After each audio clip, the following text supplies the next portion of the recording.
Masuk walk in berapa? Ya bang, masuk.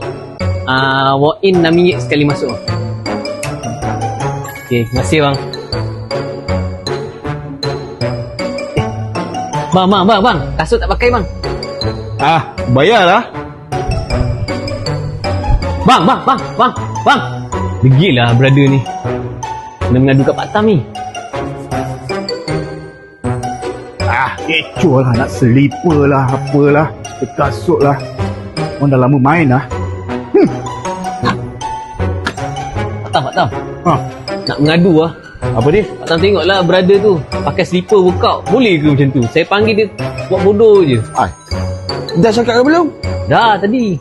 Hebat dia ni. Pakai slipper, pakai seluar jeans. First time main kat sini ni nampak. Cuba Pak Tam bagi nasihat kat dia. Mungkin dia dengar. Idola lah. Alamak. Pak Tam. Apa khabar Pak Tam? Assalamualaikum. Apa khabar? Main sini? Dah lama tak nampak. Iya ke? Pak Tam nak ambil gambar lah Pak Tam. Boleh tu boleh juga. Nak ambil gambar.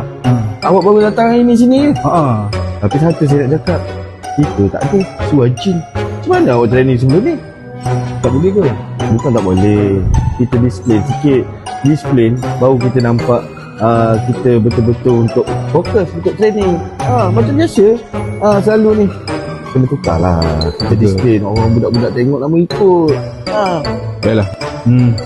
Ya ke? Minta maaf lah Pak Tam. Saya silap lah. Saya ngaku saya silap lah. Bang, sorry bang.